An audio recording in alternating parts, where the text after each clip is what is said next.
Hello everyone, this is पुखराज कुमार शाह और आज हम लोग पढ़ने वाले हैं एक्सरसाइज 1.3। तो स्टार्ट करने से पहले आई होप आपने अपना मैथ्स बुक और नोटबुक साथ में रख लिया होगा और साथ ही साथ आप अपने फ्रेंड्स और क्लासमेट के साथ इसको शेयर कीजिएगा। Also do not forget to check the description box for important links and announcement.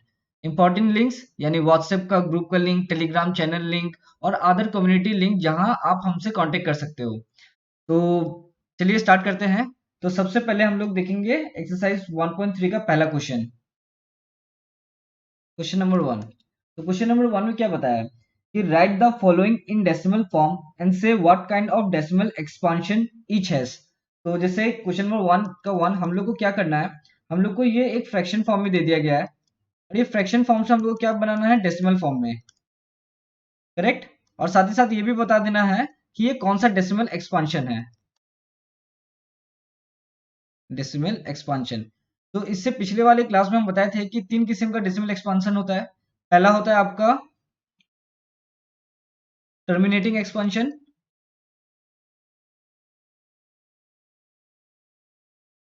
दूसरा होता है आपका नॉन टर्मिनेटिंग रेकरिंग एक्सपांशन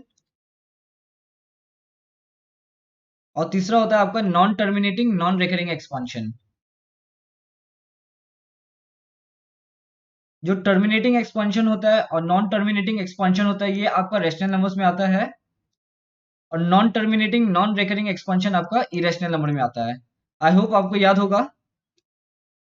तो अभी हम लोग को क्या करना है, ये जो नंबर है जो डेसिमल फॉर्म में है इसको हम लोग को डेसिमल सॉरी ये जो फ्रैक्शन फॉर्म में है इसको हम लोग को डेसिमल फॉर्म में ले जाना है और बताना है कि ये कौन सा डेसिमल एक्सपांशन है। तो इसको करने के लिए हम लोग सबसे पहले क्या करेंगे कि ये जो 36 है, 36 को हम लोग क्या करेंगे, 100 से डिवाइड कर देंगे। तो जब हम लोग डिवाइड करेंगे तो क्या मिलेगा हम लोग को, 0.3036 लिख देंगे हम लोग, सॉरी 0। तो देखिए यहाँ क्या आया, यहाँ आया आपका रिमाइंडर कितना आया, 0।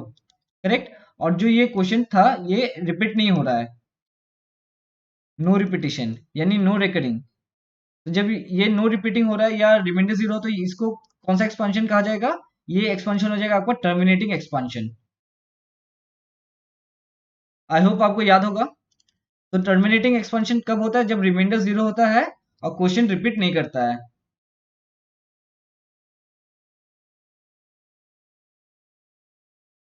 करेक्ट। तो हम लोग ये हम बस समझाने का फॉर्म में लिखे हैं। तो जब आप सॉल्यूशन करोगे तो कैसे करोगे, देखो 36/100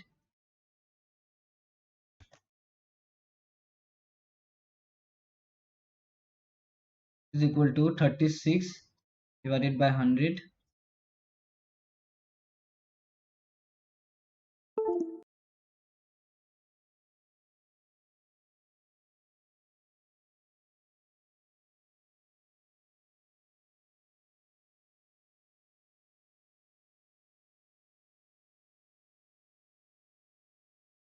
यहाँ पर आप लिख देना which is equal to terminating expansion.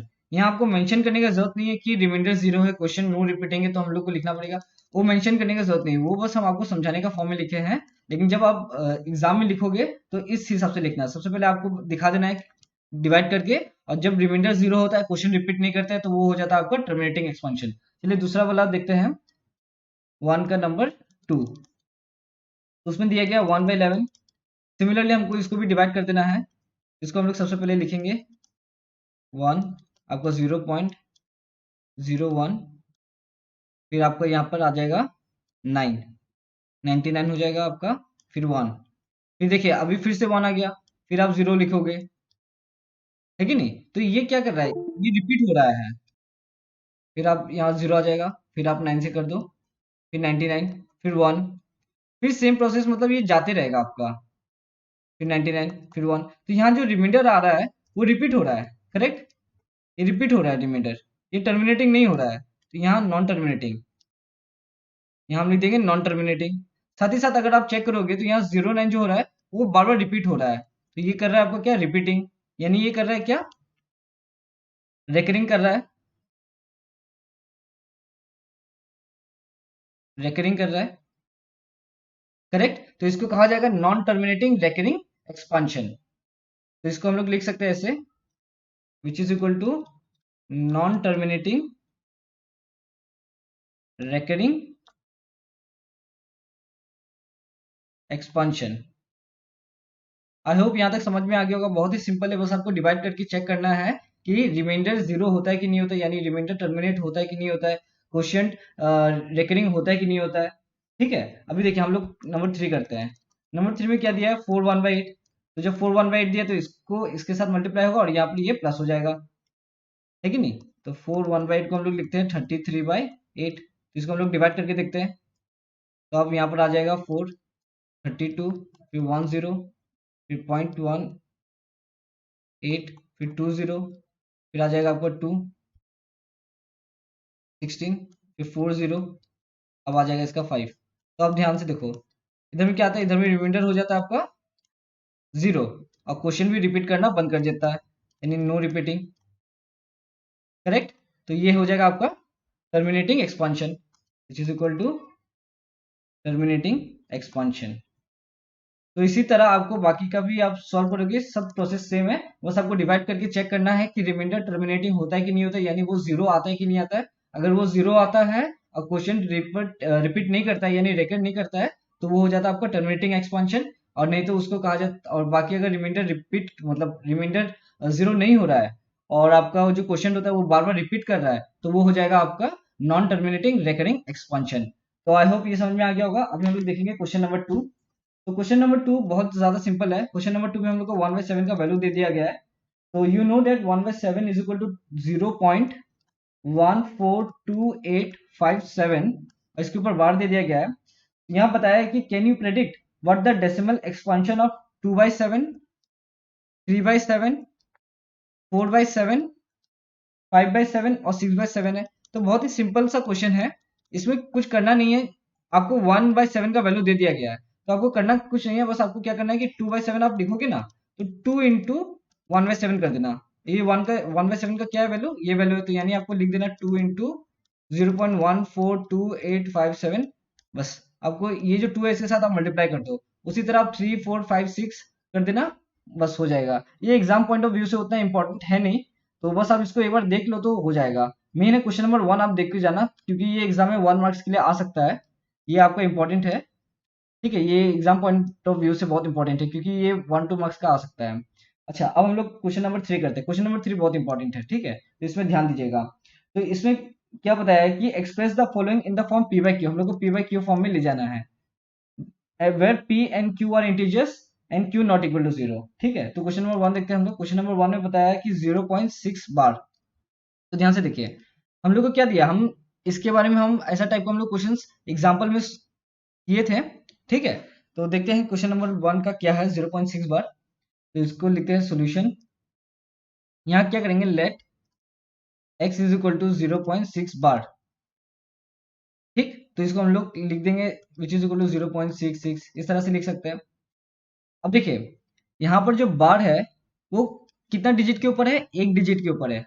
तो अगर ये एक डिजिट के ऊपर है तो ये कितना टाइम्स में मल्टीप्लाई होगा, 10 के साथ मल्टीप्लाई होगा। ठीक है, अगर ये 2 डिजिट के ऊपर, मतलब अगर बार 2 डिजिट में रहता तो हम लोग 100 के साथ मल्टीप्लाई करते, अगर 3 डिजिट के साथ होता तो हम लोग 1000 के साथ मल्टीप्लाई करते। क्योंकि यहाँ पर 1 डिजिट के साथ मल्टीप्लाइड है, इसलिए ये 10 के साथ, सॉरी 1 डिजिट है तो इसको 10 के साथ मल्टीप्लाई कर दिया जाएगा। तो इधर में हम लोग लिख देंगे 10x। अब देखिए यहाँ पर एक ही है तो 6.666 ऐसे जाएगा। अब देखिए, अब क्या करना है आपको, राफ में एक सॉल्व करना है कि 10x माइनस एक्स। तो 10x माइनस एक्स कितना होगा, 10x का वैल्यू हो जाएगा 6.6666 और x का वैल्यू हो जाएगा आपका 0.666 ऐसे जाएगा। अब इसको माइनस कर दो तो 6.0 हो जाएगा। करना कुछ नहीं है, यहाँ तक आ गया। अब देखिए, अब करना कुछ नहीं है, ये जो 10x हम लोग 10x लिख देते हैं, ये जो 6 का वैल्यू हम लोग यहाँ पुट कर देंगे, प्लस x का क्या वैल्यू 0.6 बार, यानी 0.6 बार हम लोग लिख देंगे। अब यहाँ हम लोग लिख देना है 10x is equal to 6 plus X, which implies 10x minus X which is equal to 6, which implies 9x is equal to 6, which implies x is equal to 6/9। फिर इसको आप सिंप्लीफाई कर दो, तो 2 से काट दिए तो ये आपका हो गया 2/3। Therefore x is equal to 2/3 और ये 2/3 क्या है, p बाई क्यू फॉर्म में है। बस इस हिसाब से आपको सॉल्व कर देना है और आपका आंसर निकल जाएगा। अभी हम लोग क्वेश्चन नंबर 2 करते हैं। आई होप यहाँ तक समझ में आ गया होगा। अब हम लोग दूसरा वाला करते हैं 0.47। इसको भी same, let x is equal to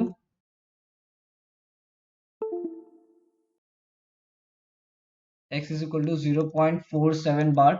यहाँ पर कौन सा नंबर रिपीट हो रहा है, 7 रिपीट हो रहा है और 7 एक ही डिजिट है, तो इसको हम लोग क्या करेंगे, मल्टीप्लाई किससे करेंगे, 10 के साथ मल्टीप्लाई करेंगे। तो यहाँ लिख देंगे 10x। अब देखो यहाँ जो 4 है ये 4 सिर्फ आएगा, क्यों, क्योंकि हम लोग किससे मल्टीप्लाई कर रहे हैं, 10 से, तो सिर्फ 4 आगे आएगा। तो 4 पॉइंट बचा क्या, 7 बार, तो 7 बार हम लोग लिख देंगे। ओके, फिर हम लोग यहाँ रफ में कर देते हैं 10x माइनस एक्स 4.7777 और यहाँ पर आ जाएगा 4777। रिपीट हो रहा है। अब इसको हम लोग सब्सट्रैक्ट कर देते हैं, तो 0 हो जाएगा, 7 माइनस 4 3 हो जाएगा, आपका बचा 4.3। अब देखिए यहाँ हम लोग को लिख देना है 10x which is equal to 4.3 आ जाएगा, तो 4.3 लिख देना है, प्लस x का वैल्यू क्या है 0.47 बार, ये लिख देना है, which implies 10x is equal to 4.3 plus x, which implies 10x minus x is equal to 4.3, which implies 9x is equal to 4.3, implies x is equal to 4.3 by 9। देखिए अब यहाँ तक हो गया। अभी भी ये डेसिमल में है, हम लोग को p बाई क्यू फॉर्म में ले जाना है। अब देखिए यहाँ डेसिमल के बाद कितना डिजिट है, एक डिजिट है, 1 डिजिट है ना, तो 43 लिखेंगे और ये जो 1 डिजिट है इसको क्या करेंगे हम लोग 10 से डिवाइड कर देंगे। ये जो है डेसिमल को हटाने के लिए हम लोग यहाँ 10 से डिवाइड कर दिए, तो 43/90 आ गया आपका। ये आपका आ गया p बाई क्यू फॉर्म में। तो आई होप यहाँ तक समझ में आ गया होगा।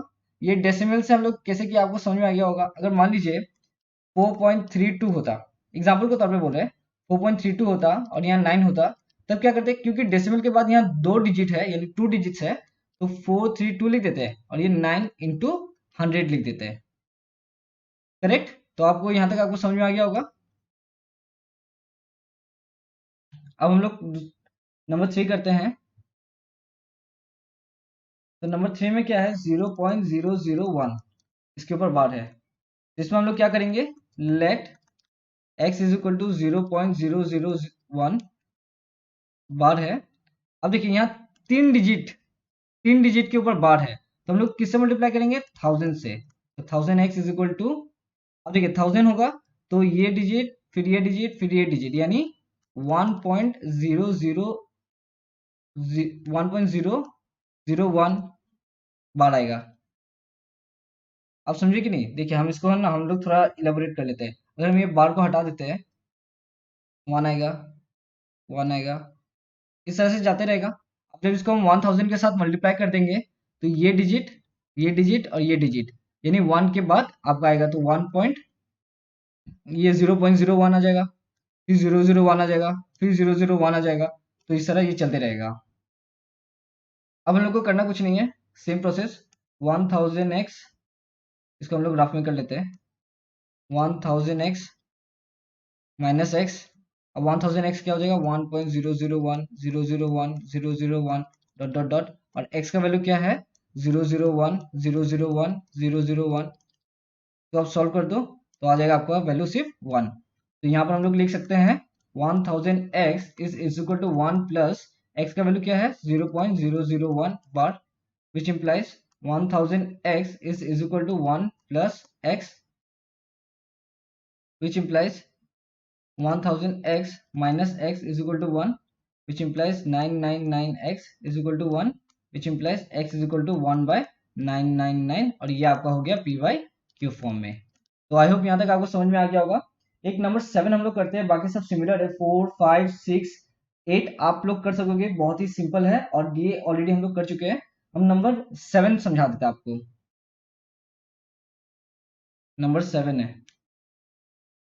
तो नंबर 7 में है क्वेश्चन 32.1235 और 35 के ऊपर बार है। तो इधर देखिए, let x is equal to 32.1235 bar, 35 के ऊपर बार है।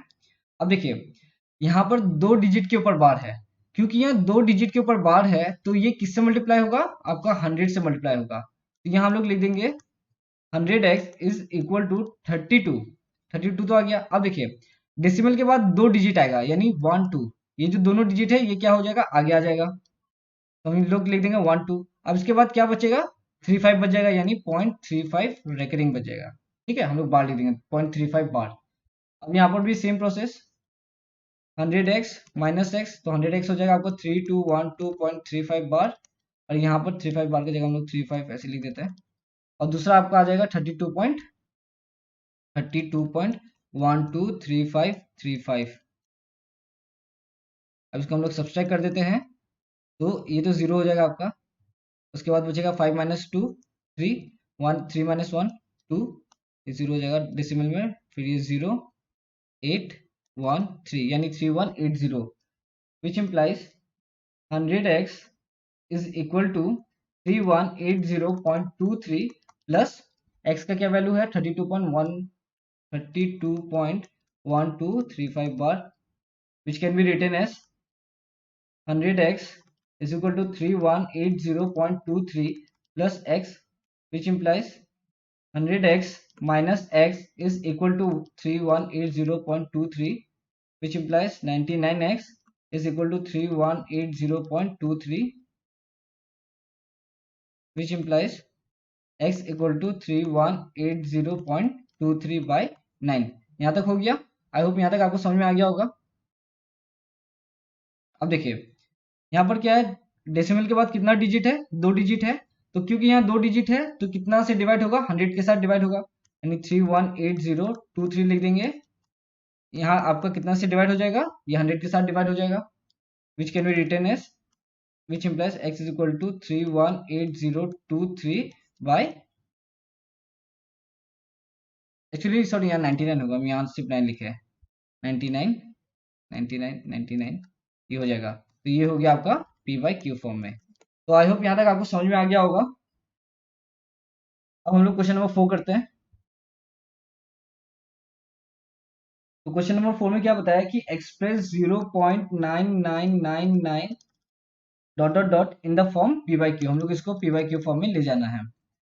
तो सेम है प्रोसेस। सबसे पहले हम लोग क्या करेंगे, solution x is equal to 0.9999 लिख देंगे। अब देखिए यहाँ जो 99 है ये क्या है, 9 रिपीट हो रहा है, यानी हम लोग क्या लिख सकते हैं 0.9 बार लिख सकते हैं, है कि नहीं। अब क्योंकि यहाँ सिर्फ एक ही डिजिट रिपीट हो रहा है तो इसको हम लोग क्या करेंगे 10 के साथ मल्टीप्लाई कर देंगे, है कि नहीं। तो अभी आ जाएगा 9.999 dot dot dot, which can be written as 9.9 recurring. फिर हम लोग क्या करेंगे 10x minus X, which implies 9.9 bar minus 0.9 bar, which can be written as 9। अब देखिए यहाँ तक हो गया। अब हम लोग लिखेंगे 10x is equal to 9 plus 0.9 bar. अब यहाँ 9 बार का जगह में क्या लिखा जा सकता है, x, which can be written as 10x minus x is equal to 9, which implies x is equal to 9, sorry x, sorry sorry यहाँ पर आपका 9x ही होगा, हाँ, which implies x is equal to 9 divided by 9 which is equal to 1, therefore x is equal to 1। तो ये हो गया। अब देखिए ये जो 1 है ये भी पी बाई क्यू फॉर्म में, क्यों, क्योंकि नीचे में क्या है 1 है तो इसको भी पी बाई क्यू फॉर्म में आ गया। बट हम लोग क्या करेंगे एग्जाम में बस x इज इक्वल टू 1 लिखेंगे हम लोग, ठीक है। तो आई होप यहाँ तक आपको समझ में आ गया होगा। अब देखिए अब करेंगे हम लोग क्वेश्चन नंबर 5 जो है वो एग्जाम पॉइंट ऑफ व्यू से मतलब उतना इंपॉर्टेंट नहीं है, क्योंकि क्वेश्चन नंबर 5 में क्या करना पड़ेगा, ये जो 1/17 है ना इसको डिवाइड करना पड़ेगा, और ये जो डिवीजन होगा ना ये बहुत ज्यादा लेंथी हो जाएगा, ठीक है। तो एग्जाम में जितना हमको समझ है कि एग्जाम में इतना लेंथी मतलब डिवीजन है ना शायद ही देगा, क्योंकि आप लोग को अब तो क्लास 9 में आ गए हो, टाइम तो रहेगा नहीं, ठीक है। मतलब जब आपको क्वेश्चन करने देगा एग्जामिनेशन हॉल में तो उस समय क्या होगा ना कि ये सब इतना लेंथी मतलब मैथ्स देगा नहीं, और ऊपर से 2 मार्क्स का रहेगा ये सब। तो आई गेस ये क्वेश्चन उतना मतलब इम्पोर्टेंट है नहीं, तो इसको हम स्किप कर रहे हैं। लेकिन अगर किसी को कोई किस्म का अगर डाउट होगा तो वो पूछ सकता है, ठीक है। तो हम लोग इसको स्किप कर रहे हैं। अभी हम लोग क्वेश्चन नंबर 6 देखते हैं। तो क्वेश्चन नंबर 6 में क्या है कि look at several examples of rational number in the form p by q where p and q are integers with no common factors other than 1 and having terminating decimal representations bracket में दे दिया गया है expansions. So can you guess what property q must satisfy? तो देखिए question में जो दिया है हम आपको एकदम शॉर्ट में समझा देते हैं. आपको बोला गया है कि p by q फॉर्म का अलग अलग एग्जांपल्स निकालो. ठीक है, अलग अलग एग्जांपल्स देखो और बता दिया गया है कि ये जो p by q फॉर्म है ना इसका बस कॉमन फैक्टर 1 है. ठीक है, तो हमको q का एक ऐसा प्रॉपर्टी निकालना है, q का एक ऐसा प्रॉपर्टी निकालना है जहां 1 के अलावा अलग अलग कोई नंबर हो सकता है क्या? मतलब q में जरूरी है कि सिर्फ 1 हो, कोई ऐसा नंबर जिससे कि हम लोग को ध्यान से देखिए other than and having terminating decimal representation. Terminating decimal representation है या फिर एक्सपांशन. इन शॉर्ट हम लोग को p बाई क्यू फॉर्म में ऐसा नंबर ढूंढना है, p बाई क्यू फॉर्म का ऐसा नंबर ढूंढना है जो डेसिमल टर्मिनेटिंग डेसिमल एक्सपांशन है. ठीक है, p बाई क्यू फॉर्म में जहां पर हम लोग को q का एग्जैक्ट मतलब नंबर्स निकालना है कि q में ऐसा कौन सा नंबर होना चाहिए जिसके वजह से टर्मिनेटिंग डेसिमल एक्सपांशन हम लोग को देखने को मिले. ठीक है, अब ये जो टर्मिनेटिंग डेसिमल एक्सपांशन है इसमें क्या बताया गया है, इसमें क्या होना चाहिए, रिमाइंडर हम लोग को कितना मिलना चाहिए, 0 मिलना चाहिए. ठीक है, तो हम लोग जब p बाई क्यू फॉर्म को इस हिसाब से हम लोग सॉल्व करेंगे और q में एक ऐसा नंबर हम लोग डालेंगे जिससे कि हम लोग को रिमाइंडर 0 मिले. तो थ्योरम समझा दिए, जब हम लोग एग्जाम्पल करेंगे और अच्छे से समझते हैं. तो एग्जाम्पल मतलब हम लोग सॉल्व भी कर रहे हैं. तो नंबर 6 में हम लोग देखते हैं क्या करना है. तो मान लीजिए हम लोग p का जो वैल्यू है ना वो 1 कांस्टेंट रखते हैं कि 1 ही होगा, p का वैल्यू 1 होगा. लेकिन q का वैल्यू है ना वेरी करेगा, 2 3 4 5 6 7 8 9. हम लोग क्या करेंगे कि p का वैल्यू तो 1 रखेंगे लेकिन q का वैल्यू जो है ना हम लोग चेंज करते रहेंगे और चेक करते रहेंगे कि कौन टर्मिनेटिंग है कौन नहीं है. ठीक है, तो सबसे पहला केस हम लोग ले लेते हैं. मान लीजिए कि p इज इक्वल टू 1 और q इज इक्वल टू 2. तो जब p इज इक्वल टू 1 होगा तो 1/2, तो 1/2 को हम लोग सॉल्व करेंगे तो 0.5 निकलता है कि नहीं. अब सॉल्व करो तो 0.5, तो रिमाइंडर कितना आया, 0 आया. तो ये क्या हो गया आपका टर्मिनेटिंग. तो मान लीजिए हम लोग यहाँ, अच्छा या ब्रैकेट में हम लोग लिख देते हैं टर्मिनेटिंग. ठीक है, टी का हम टी से डोंट कर रहे हैं, अच्छा टर्मिनेटिंग लिख ही देते हैं. ये हो गया आपका टर्मिनेटिंग. अब मान लीजिए हम लोग 1/3 से करते हैं, तो 1/3 से करेंगे तो कैसे निकलेगा, 0. फिर 0 फिर 3 फिर 0. तो ध्यान से देखिए तो आपको ये क्या आ रहा है, रिमाइंडर हमेशा 1 आ रहा है और यहाँ जो 0.3 है, ये जो 3 है ये आपको बार बार रिपीट कर रहा है. तो हम लोग यहाँ 0.3 बार लिख देते हैं. ये नॉन टर्मिनेटिंग,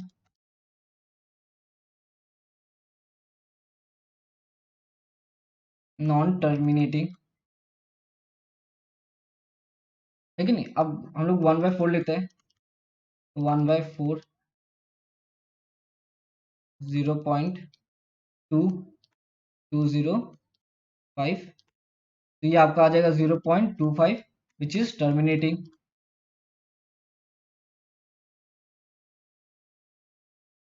उसी तरह हम लोग 1/5 1/6 1/7 1/8 1/9. ठीक है, हम लोग इसको सॉल्व कर लेते हैं. देखिए 1 का वैल्यू क्या आया, 0.2 आया, ये टर्मिनेटिंग है. 1.6 का 0.16 बार आया, ये नॉन टर्मिनेटिंग है.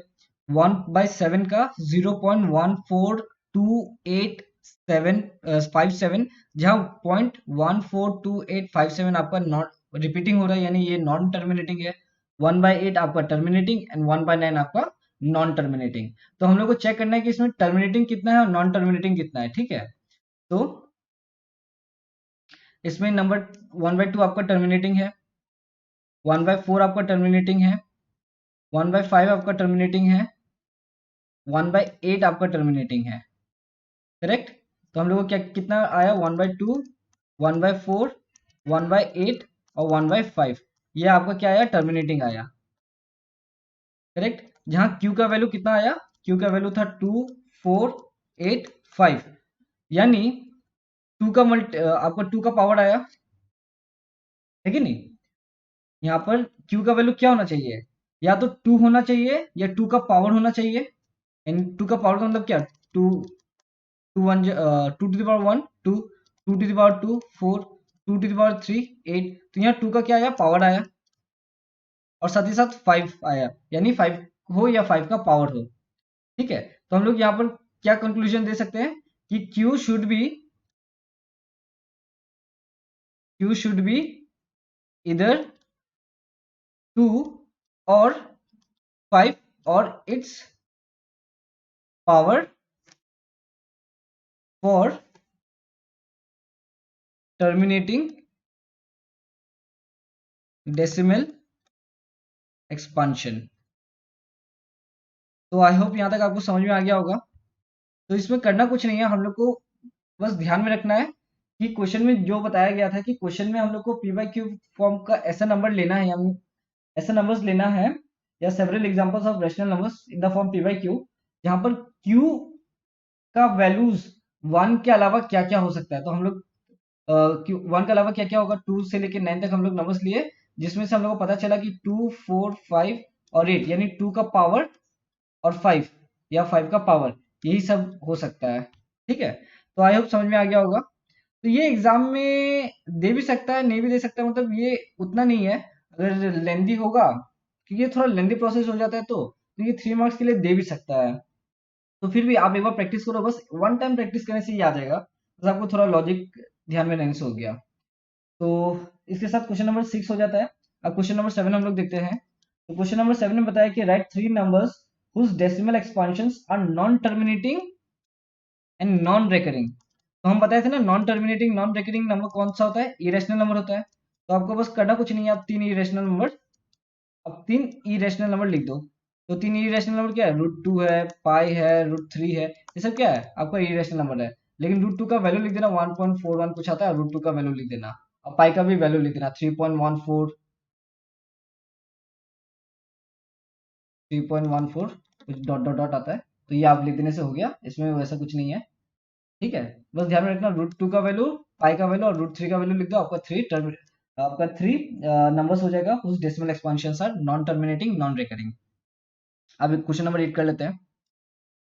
तो क्वेश्चन नंबर 8 में क्या बताया कि find 3 different irrational numbers between the rational number 5/7 and 9/11। तो सिंपल है, आपको करना कुछ नहीं है, पहले 5/7 दिया है ना, तो इसको आप डिवाइड कर लो। तो 0.7 49 आ जाएगा, फिर 10, फिर 1 आ जाएगा, फिर 7 30 पूरा आ जाएगा, फिर 28, फिर 20, फिर आपका 2 आ जाएगा, 14, फिर 6, फिर आपका 6 आ जाएगा। तो यहाँ पर आप लिख दो 8, 0 हो जाएगा, फिर 56, फिर 40, फिर आप यहाँ पर लिख दो 5, 35, फिर 50। अब ध्यान से देखो, यहाँ पर क्या था, 5, ठीक है नहीं, यहाँ पर भी हम लोग को क्या मिल गया, 50, यानी ये नंबर्स क्या कर रहा है, ये नंबर्स आपका रिपीट होगा। यानी 5/7 का क्या नंबर्स रिपीट हो रहा है, 0.714285, और ये आपका रिपीट हो जाएगा। उसी तरह हम लोग 9/11 का चेक कर लेते हैं। 9 है 0.8, 20, फिर 1, 11, फिर 90, फिर 8, फिर 20। तो अब ध्यान से देखो 81 आपका रिपीट कर रहा है, यानी 9 1 11 से हम लोग क्या लिख सकते हैं, आपका 0.81 81 81, ये आपको रिपीट कर रहा है। ठीक है, तो यहाँ पर जो 5/7 और 9/11 है, इसको हम लोग क्या करेंगे, 5/7 का वैल्यू क्या था हम लोग का, 0.71425, 0.71425। ठीक है, और यहाँ 9/11 को हम लोग क्या लिख सकते हैं, 0.8181, ये लिख सकते हैं हम लोग। तब इसके बीच में ना infinite numbers of irrational number है, आप कुछ भी 3 नंबर आप डाल दो, कुछ भी मतलब क्या, जैसे आप 7 1 है तो आप 7 2 6 5 3 2 डॉट डॉट डॉट, इसके बीच में फिर 7 9 3 1 3 1 2 8, कुछ भी लिख दो, उससे फर्क नहीं पड़ता है। ठीक है, और फिर यहाँ पर लिख दो 3 1 मत लिखना, 2 9 लिख देना। फिर आप यहाँ पर लिख दो 8 0 3 3 3 1 1, नहीं 3 1 8 6 या डेसिमल बस लगा देना। ठीक है, तो ये आपका 3 इरेशनल नंबर हो जाएगा। बस इस हिसाब से लिख देने से हो गया। तो बहुत ही सिंपल क्वेश्चन था। अब हम लोग क्वेश्चन नंबर 9 में देखिए। तो क्वेश्चन नंबर 9 में क्या बताया है, ये classify the following numbers as rational number और इरेशनल नंबर। तो क्वेश्चन नंबर 1 में बताया है कि रूट 23 रैशनल है या इरेशनल। ये तो देख के लगता है कि इरेशनल नंबर है कि नहीं? क्योंकि अगर आप 23 को देखो, तो यहाँ रूट देखो, तो इसको आप ये दो देख के लग रहा है इरेशनल नंबर है। ठीक है, अब देखो नंबर 22 को देखो, रूट 225। अब देखो यहाँ जो 23 है, ये क्या एक परफेक्ट स्क्वायर है? नहीं, ये बिल्कुल एक परफेक्ट स्क्वायर नहीं है। ठीक है, अगर ये परफेक्ट स्क्वायर होता, मान लीजिए 25, तो अगर ये 25 क्या एक परफेक्ट स्क्वायर है, तो इसको हम 5 स्क्वायर लिख सकते हैं। तो इस ये 2 से स्क्वायर रूट कैंसिल हो जाएगा, तो बचेगा क्या 5। 5 क्या एक रैशनल नंबर है कि नहीं? तो क्योंकि अब ये स्क्वायर रूट के अंदर एक रैशनल मतलब परफेक्ट स्क्वायर नहीं है, तो ये स्क्वायर रूट को काट नहीं सकता है। तो ये एक तरह से क्या हो जाता है ना, आपका इरेशनल नंबर हो जाता है। बट अगर आप यहाँ पर रूट 2 को देखो, रूट 2 यानी 225, तो 225 भी ना एक परफेक्ट स्क्वायर है। किसका है? 15 का। तो इसको हम लोग लिख सकते हैं 15 square, which is equal to square, और ये स्क्वायर रूट कैंसिल हो जाएगा, तो बचेगा क्या 15। तो ये क्या एक रैशनल नंबर है। अब क्वेश्चन नंबर 3 देखो। 3 में क्या है? 0.3796। अब ये 3.3796 क्या होगा? ये तो रिपीट भी नहीं कर रहा है कि नहीं? तो ये टर्मिनेटिंग एक्सपांशन है, और ये बेसिकली रैशनल है।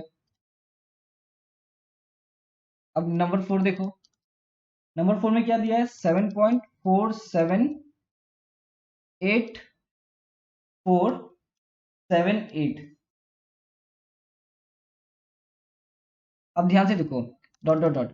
अब कितना लोग को लगेगा क्या कि ये इरेशनल नंबर है, बट एक्चुअली है नहीं। क्यों नहीं है? अब ध्यान से देखो, 478, ठीक, फिर 478, तो ये क्या कर रहा है? रिपीट कर रहा है। 478 क्या कर रहा है? यार रिपीट कर रहा है। और हम आपको बताए थे ना कि 3 किस्म का डेसिमल एक्सपांशन होता है। एक होता है टर्मिनेटिंग एक्सपांशन, दूसरा होता है नॉन टर्मिनेटिंग रेकरिंग एक्सपांशन, और तीसरा होता है non terminating non recurring expansion. तो आप यहाँ से अगर ध्यान से देखो, तो ये जो 478 क्या है? ये रिपीट हो रहा है। अगर ये रिपीट हो रहा है, तो ये क्या है आपका? रेकरिंग है कि नहीं? तो ये हो जाएगा आपका नॉन टर्मिनेटिंग रेकरिंग एक्सपांशन। और ये जो होता है, ये कौन सा नंबर होता है? ये रैशनल नंबर होता है। तो ये क्या नंबर है? एक रैशनल नंबर है। ठीक है, आपको समझ में आ गया होगा। अब क्वेश्चन नंबर 5 देखिए। क्वेश्चन नंबर 5 में 1.101 001 00001 डॉट डॉट डॉट। यहाँ आपको ध्यान से अगर आप देखोगे, तो यहाँ कोई भी नंबर रिपीट नहीं हो रहा है, नो रिपीटिंग। ठीक है, यहाँ रिपीट भी नहीं हो रहा है, और साथ ही साथ ये टर्मिनेट भी नहीं हो रहा है, नो टर्मिनेटिंग। अब नो रिपीटिंग नो टर्मिनेटिंग यानी ये कौन सा नंबर हो जाएगा? Non terminating non recurring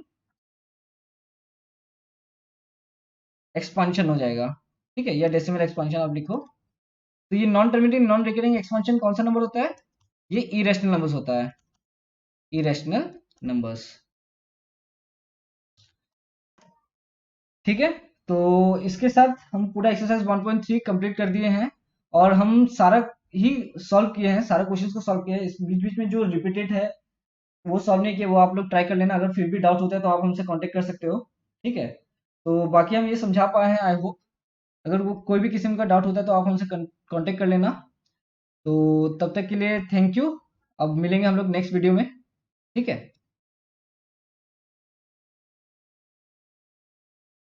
next video में हम लोग मिलते हैं।